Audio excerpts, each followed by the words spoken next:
जो हमारी ISS की PYQ की सीरीज जो चल रही है सॉल्यूशन की, पेपर ईयर है हमारा 2020 और पेपर 1 हम लोग डिस्कस कर रहे हैं। और बच्चों जो हमारी सीरीज है वो B सीरीज है। तो आज मैं क्वेश्चन नंबर 31 से स्टार्ट करूंगा। 30 तक मैं सारे क्वेश्चंस आपके लिए सॉल्यूशन कर चुका हूं अपने यूट्यूब चैनल पर। आज हम 30 से स्टार्ट करेंगे। क्या कह रहा है क्वेश्चन, एक बार रीड कर लेते हैं। क्वेश्चन कह रहा है कि a bivariate normal random vector x, y with variance of x is 2, variance of y is 3 and covariance is alpha does not possesses the density function, then which of the following is true? वो कह रहा है कि bivariate normal random variable है x, y जिसका variance और covariance आपको दिया गया है। अल्फा की वैल्यू चाहिए सच दैट इस बाइवेरिएट नॉर्मल रैंडम वेरिएबल का कोई डेंसिटी फंक्शन हो ही ना, वो ये कह रहा है आपसे। ठीक है, तो सिंपल है। थोड़ा सा अगर आप गौर से देखें, इसको साइड में ले लेते हैं। अगर x और y जो कि बाइवेरिएट रैंडम वेरिएबल है उसका डेंसिटी फंक्शन एग्जिस्ट करता है, मान लीजिए, तो आपको पता है कि joint density function of x and y is 1/2 pi sigma 1 sigma 2 under the root of 1 minus rho square. जो पहली टर्म होती है वो कुछ इस टर्म को रिप्रेजेंट करती है। फिर e to the power minus के 1/2 1 minus rho square bracket x minus mu 1 upon sigma 1 का whole square plus y minus mu 2 upon sigma 2 का होल स्क्वायर माइनस के 2 रो समथिंग इनटू समथिंग। एक इस टाइप का पीडीएफ बनता है। वो कह रहा है कि अगर इसका कोई density function, joint density function नहीं हो तो देखिए बच्चों कब नहीं हो सकता, जब ये चीज आपकी जीरो हो जाएगी। तो 1 माइनस रो स्क्वायर अगर मान लीजिए जीरो हो जाएगा तो मल्टीपल करेंगे जीरो हो जाएगा, 1/0 इन्फिनिटी हो जाएगा, डेंसिटी फंक्शन रूट आउट हो जाएगा। तो डेंसिटी फंक्शन कब इनवैलिड हो रहा है, जब 1 minus rho square is equal to 0।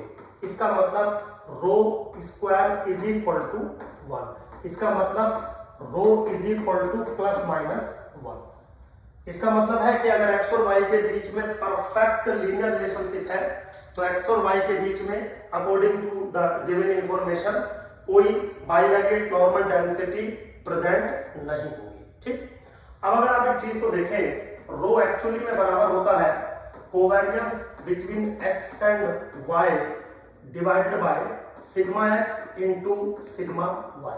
ठीक है, तो यहां पे अगर आप रो की वैल्यू कैलकुलेट करेंगे तो किसके बराबर है, covariance between x and y है अल्फा के बराबर। ठीक है जी, sigma x into sigma y अगर आप करोगे तो अंडर द रूट ऑफ 6 के बराबर वैल्यू मिलेगी। अब वो कह रहा है कि डेंसिटी एग्जिस्ट नहीं करनी चाहिए, इसका मतलब रो की वैल्यू बराबर नहीं होनी चाहिए प्लस माइनस की, या बराबर होनी चाहिए कब, जब डेंसिटी फंक्शन एग्जिस्ट नहीं करेगा। ठीक, तो this is equal to plus minus 1। क्यों प्लस माइनस 1? क्योंकि अगर रो की वैल्यू प्लस माइनस 1 है तो डेंसिटी एग्जिस्ट नहीं करेगी। इसका मतलब हुआ कि alpha is equal to plus minus root 6। अगर होगा तो जो भी x और y बाइवेरिएट वेरिएबल्स आपको दिए गए हैं, बाइवेरिएट्स वेरिएबल आपको दिए गए हैं, उनकी डेंसिटी फंक्शन एग्जिस्ट नहीं करेगा। ठीक है मेरे बच्चों, तो सिंपल है बिल्कुल, B option is the correct option. B option is the correct option. बहुत सिंपल है, कोई ऐसा रॉकेट साइंस नहीं है। बस आपको ये ध्यान रखना है कि डेंसिटी फंक्शन होगा या नहीं होगा। तो वो कह रहा है कि डेंसिटी फंक्शन नहीं होगा तो इस चीज को जीरो होना पड़ेगा। ये चीज तभी जीरो होगी जब रो स्क्वायर 1 के बराबर होगा, और अगर अल्फा की वैल्यू प्लस माइनस रूट 6 होगी, अभी हमने यहाँ पर प्रूफ कर दिया, तो रो की वैल्यू प्लस माइनस 1 बन जाएगी। ठीक, सिंपल क्वेश्चन है बिल्कुल, कोई ऐसा रॉकेट साइंस नहीं है इसमें। चलिए नेक्स्ट क्वेश्चन लेके चलते हैं। नेक्स्ट क्वेश्चन भी बच्चों काफी अच्छा क्वेश्चन है। क्या कह रहा है, suppose u is a random variable which is uniform 0 1, then I create a sequence xn which take value under root of n when your random variable lies between 0 to 1 upon n square, n is greater than equal to 1, 0 otherwise। कह रहा है कि this जो sequence में बना रहा हूं xn, जो सीक्वेंस में बना रहा हूं xn, वो क्या कन्वर्ज करती है with probability 1 and mean square convergency. तो दो टाइप की कन्वर्जेंसी के बारे में यहां पर जिक्र कर रखा है, एक है मीन स्क्वायर कन्वर्जेंसी और एक है कन्वर्जेंसी विद प्रोबेबिलिटी 1। तो मीन स्क्वायर कन्वर्जेंसी के बारे में भी आपने कुछ पढ़ा होगा, थोड़ा सा बता देता हूं। अगर आपकी एक सीक्वेंस है xn और वो कन्वर्ज करती है मान लीजिए 0 को, सपोज किसी नंबर को, विद मीन स्क्वायर, तो ms से हम इसको रिप्रेजेंट करते हैं, कब करती है? when expectation of xn minus expectation of xn का होल स्क्वायर converges to 0 as n tends to infinity। ये डेफिनेशन है मीन स्क्वायर कन्वर्जेंसी का। और एक चीज मैं आपको बता दूं बेटा, जो कन्वर्जेंसी विद प्रोबेबिलिटी 1 होती है उसका मतलब है कन्वर्जेंसी विद ऑलमोस्ट श्योरली, वो ये मतलब होता है।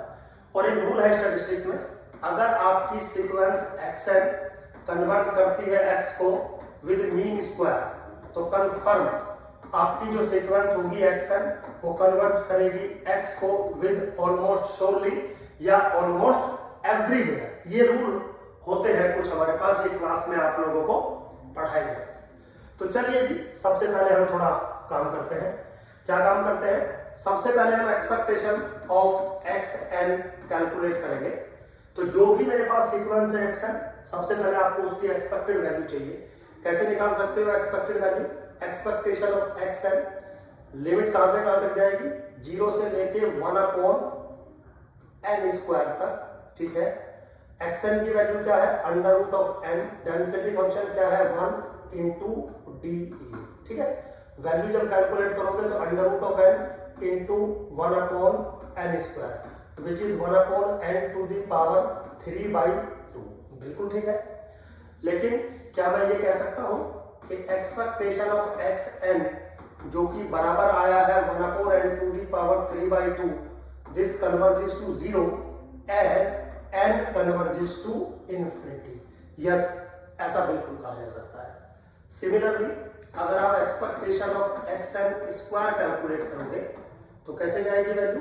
0 to 1/n स्क्वायर, सेम बिल्कुल xn स्क्वायर मतलब n into 1 into du, तो किसके बराबर बनेगा? 1/n which is also converges to 0 as n tends to infinity।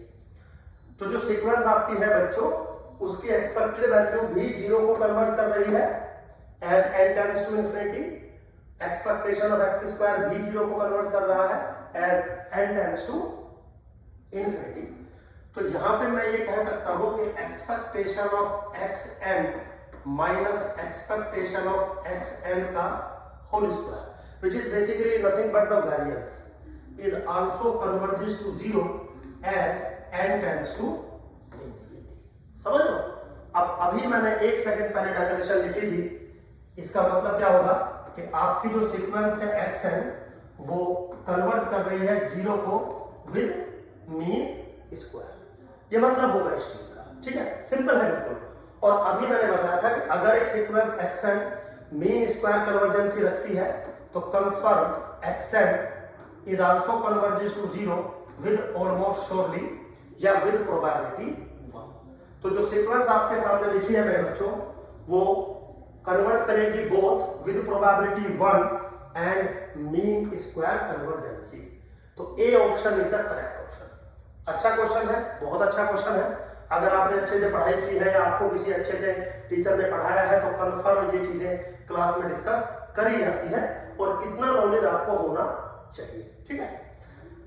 चलिए आगे देखते हैं, अगला क्वेश्चन देखते हैं। नेक्स्ट क्वेश्चन भी अच्छा क्वेश्चन है। क्या कह रहा है? The function f of x defined as this one is a distribution function if and only if which of the following condition is valid। ठीक है बेटा। तो जो CDF होता है उसकी कुछ कुछ प्रॉपर्टीज होती हैं जिनका इस्तेमाल करके आपको एक कंडीशन अल्फा के ऊपर बनानी है such that this function become a CDF and converse is also true, क्योंकि इफ एंड ओनली इफ लिखा हुआ है यहाँ पर। देखिए बच्चों, सबसे पहले तो आपको पता होगा कि दुनिया का कोई भी CDF हो, CDF is always monotonically increasing. CDF is always monotonically increasing. मतलब CDF never be decrease, या तो इंक्रीज रहेगा या तो कांस्टेंट रहेगा। और आपको पता है कि कोई भी फंक्शन अगर मोनोटोनिकली इंक्रीजिंग है उसकी दो कंडीशन होती हैं। सबसे पहले उसका derivative must be greater than equal to 0 for all x belongs to domain, मतलब जो भी उसका डोमेन होगा फंक्शन का, अगर वो मोनोटोनिकली इंक्रीजिंग है तो उसका जो डेरिवेटिव है वो confirm greater than equal to 0 होगा। अब एक सेकंड के लिए अगर आप इस रेंज को देखें, अगर आप एक सेकंड के लिए इस रेंज को देखें, ठीक है, तो इस रेंज के अंदर x lies between 1 to 2, CDF की वैल्यू ये है, तो कंफर्म इस रेंज के अंदर भी डेरिवेटिव पॉजिटिव होना चाहिए क्योंकि CDF हमेशा इंक्रीजिंग होता है। तो इस रेंज में अगर मैं डेरिवेटिव करूं तो मुझे क्या मिलेगा, 1 माइनस अल्फा। क्या मिलेगा मुझे, 1 माइनस अल्फा इंटू 1 प्लस के 0 which is greater than equal to 0। इसका मतलब alpha is less than equal to 1।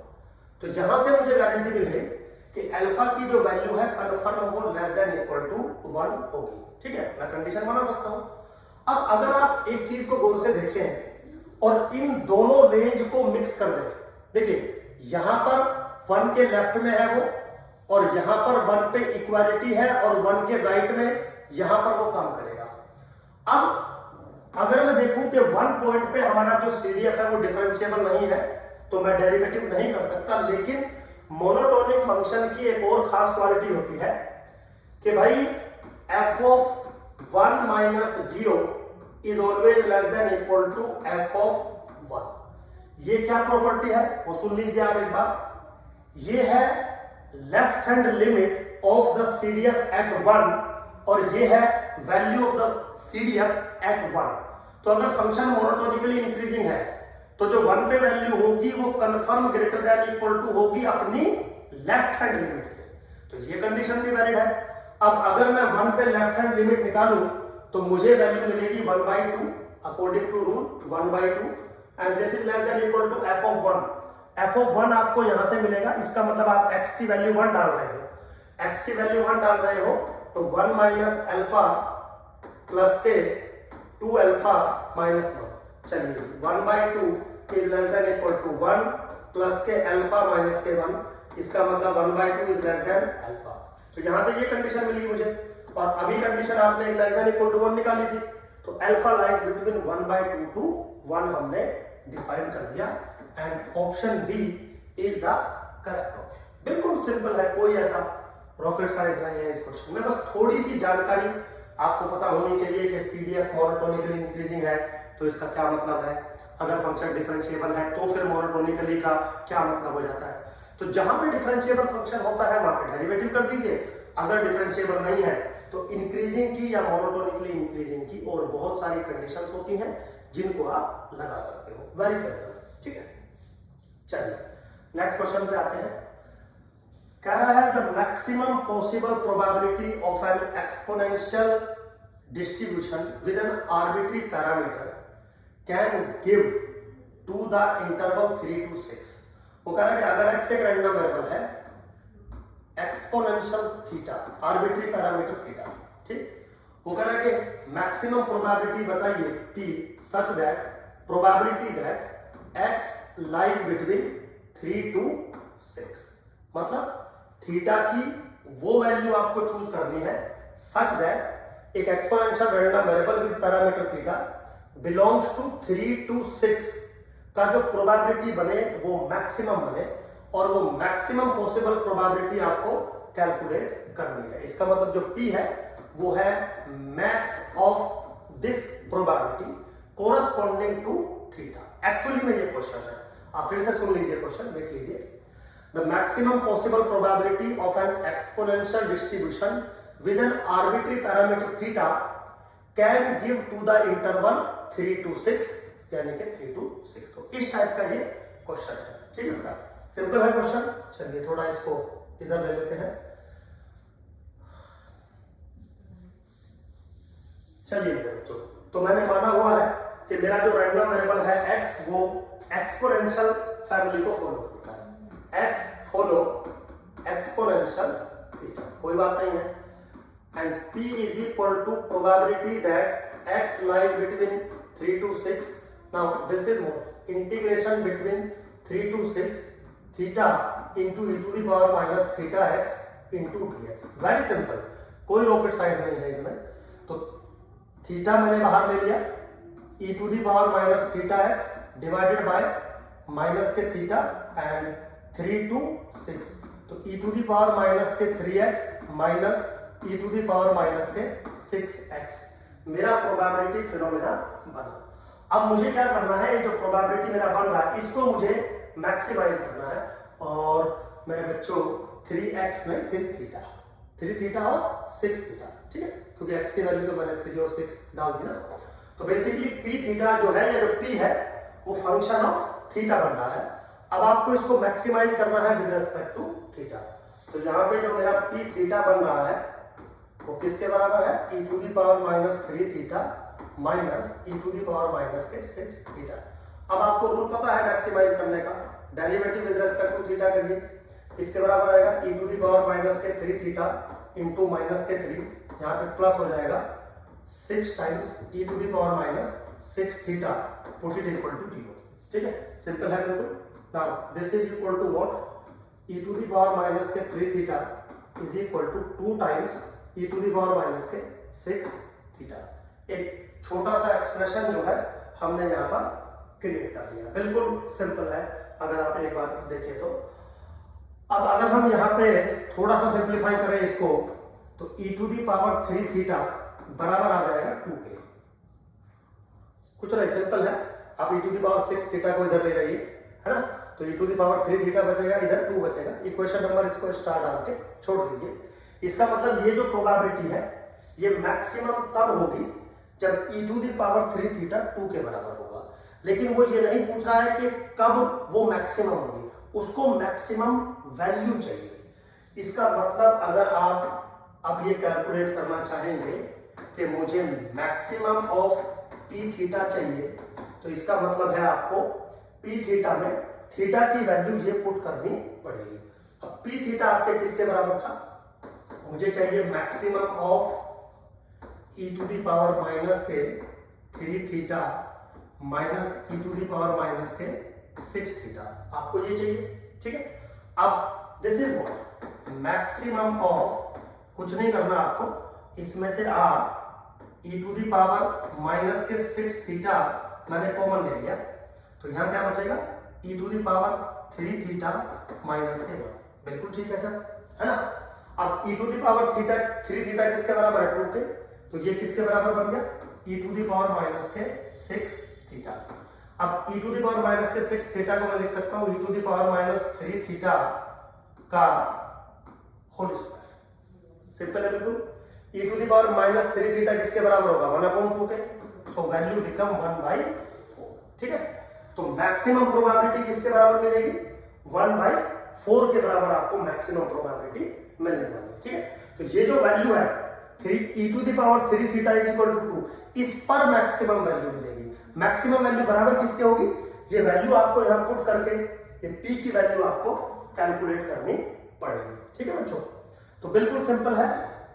क्या ऑप्शन आ रहा था मेरा, ऑप्शन आ रहा था 1/4, यानी कि C option is the correct option. बिल्कुल सिंपल है, कोई ऐसा रॉकेट साइंस नहीं है। आगे चलते हैं, क्या कह रहा है, if the probability generating function of a Poisson distribution has the value e to the power minus 1 at 2/3, then mean of the distribution बताइए। ठीक है, तो पॉइजन डिस्ट्रीब्यूशन का जिक्र है मेरे बच्चों। सबसे पहले अगर x फॉलो करता है, मान लीजिए पॉइजन थीटा, ठीक, mxt आपको पता होगा e to the power theta e to the power t minus 1, ये रूल होता है। ये रूल होता है कि e to the power theta e to the power t minus 1। अच्छा, mxt होता क्या है, mxt होता है expectation of e to the power tx। लेकिन यहाँ पर mxt का कोई जिक्र नहीं है, यहाँ पे है प्रोबेबिलिटी जनरेटिंग फंक्शन। तो प्रोबेबिलिटी जनरेटिंग फंक्शन pxs जो होता है मेरे बच्चों, आपने शायद गौर किया होगा, वो होता है expectation of S to the power x. अगर मैं थोड़ा सा यहां से कंपैरिजन करूं इसका, अब थोड़ा देखिए, expectation of S to the power X, तो e to the power t और एस सेम काम करते हैं, तो इसकी वैल्यू बन जाएगी e to the power theta S minus 1। ये मतलब मैं आपको पॉइजन का प्रोबेबिलिटी जनरेटिव फंक्शन निकालने का तरीका बता रहा हूं। तो पॉइजन का प्रोबेबिलिटी जनरेटिव फंक्शन आपके पास आ गया पी एक्स एस। अगर आपको वैसे याद है तो अच्छी बात है, किसके बराबर है, e to the power theta S minus 1, ये आ गया। अब अगर इसकी value e to the power minus के बराबर है at S is equal to 2/3, इसका मतलब उसने दिया है कि P S 2/3 is equal to e to the power minus 1। ये उसने वैल्यू हमें डिफाइन करके दी हुई है। तो मैं क्या कर सकता हूं, e to the power minus 1 बराबर आ जाएगा e to the power theta S की वैल्यू कितनी है, किसके बराबर है, 2/3 माइनस के 1। ठीक है, अब जब आप इसका कंपैरिजन करोगे तो यहां से आपको थीटा की वैल्यू मिल जाएगी 3 के बराबर। कंपैरिजन कर सकते हो आप एक सेकंड में, है ना, कंपैरिजन कर सकते हो, थीटा की वैल्यू मिल जाएगी। क्या पूछा, mean of the distribution, mean और थीटा सेम ही बात है, इसका मतलब expectation of x is nothing but 3। ठीक है, चेक करिए कौन सा ऑप्शन है, option number D is the correct option, option number D is the correct option. ठीक है बेटा, तो पांचों क्वेश्चन बिल्कुल अच्छे क्वेश्चन थे, होप सो आपको अच्छे से समझ में आया होगा या मैंने अच्छे से समझाने की कोशिश करी है। थैंक यू वेरी मच, मिलते हैं नेक्स्ट वीडियो।